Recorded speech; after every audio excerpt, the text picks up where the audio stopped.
Meskipun ditentukan lewat adu penalti, tetapi Italia begitu mendominasi pertandingan. Baik penguasaan bola maupun tendangan ke gawang, Italia unggul jauh dari Inggris. Lalu, mengapa Inggris bermain lebih bertahan? Bagaimana juga taktik Italia dalam mendominasi laga final? Bila kamu ingin tahu jawabannya, tonton terus video ini. Italia tetap bermain dengan formasi andalan 4-3-3. Perubahan masih tetap sama, hanya di bek kiri.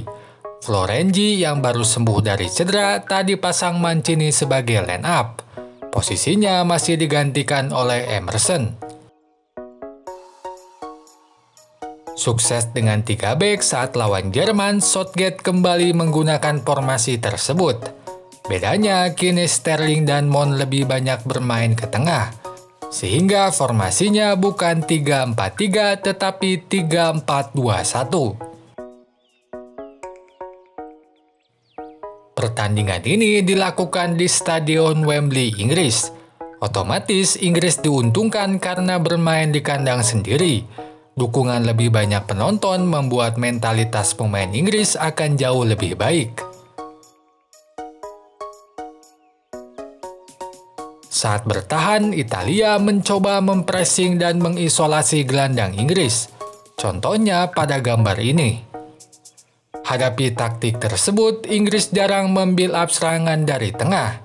Selain karena gelandang mereka diisolasi, Phillips dan Rice bukanlah tergolong gelandang kreatif. Untuk itu, build up lebih banyak dilakukan dari sayap, utamanya dari Luke Shaw. Kemudian ketiadaan gelandang kreatif diatasi dengan memainkan Kane lebih dalam. Ia banyak turun ke lini tengah untuk menerima bola. Nah, kerjasama Shaw dan Kane inilah yang dominan menjadi build up serangan Inggris. Misalnya pada cuplikan ini.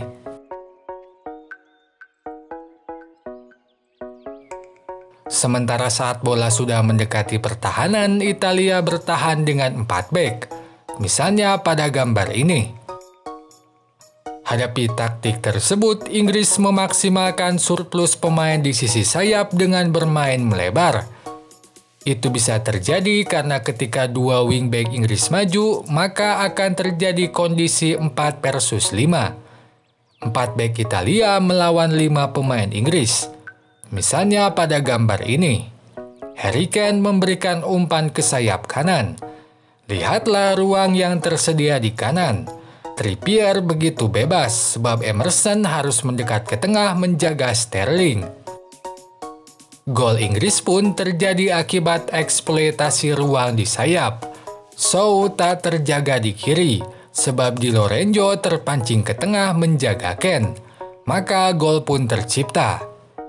Nah, gol cepat di menit awal inilah yang membuat Inggris condong bertahan di sepanjang laga. Selama Euro saat sudah unggul, Inggris selalu mengubah taktik menjadi bertahan, tidak lagi bermain normal.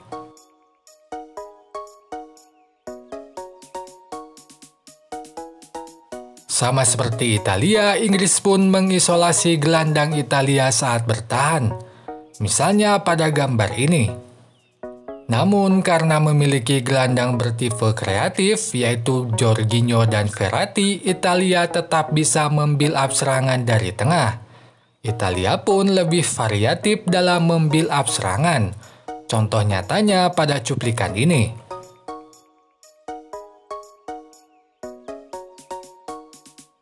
Sementara saat bola sudah mendekati pertahanan, Inggris bermain dengan 5 bek. 2 wingback berdiri sejajar dengan 3 bek tengah sehingga membentuk 5 bek. Misalnya pada gambar ini.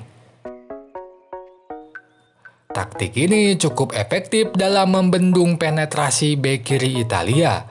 Jadi saat menyerang, Italia selalu bermain dengan bek kiri yang sangat maju ke depan.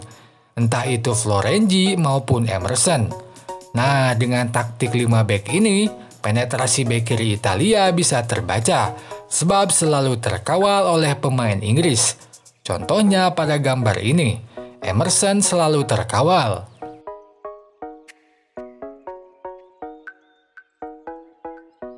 Sulit bongkar pertahanan Inggris di babak pertama membuat Mancini ubah taktik di babak kedua.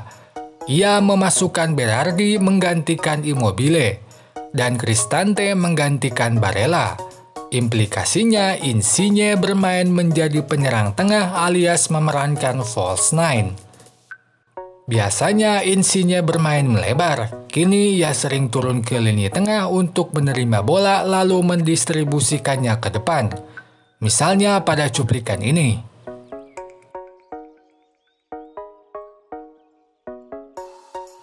Tak berhenti di situ, taktik Mancini yang lain adalah dengan memainkan Cristante lebih ke depan.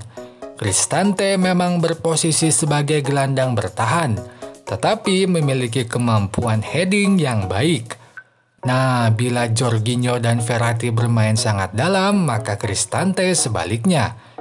Itu dilakukan agar saat ada bola crossing dari sayap, Cristante bisa masuk ke kotak penalti dan menjadi penyundul crossing tersebut.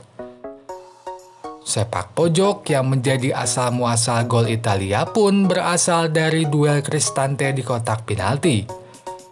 Bahkan gol Bonucci pun diawali dengan menang duelnya Cristante di kotak penalti.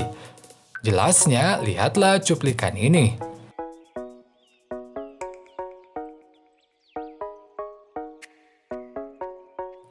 Merespon gol Italia, Inggris mencoba bermain lebih menyerang dengan kembali ke posisi 4 bek. Di menit 70, Saka dimasukkan menggantikan Trippier. Pergantian ini membuat Walker kembali jadi bek kanan, sementara Mount menjadi gelandang serang tengah. Namun sayang, taktik ini tak berjalan maksimal. Italia merespon hal ini dengan bermain lebih agresif. Setelah menit 70, tercatat pelanggaran-pelanggaran Italia meningkat signifikan. Itu dilakukan untuk menghentikan build-up serangan Inggris.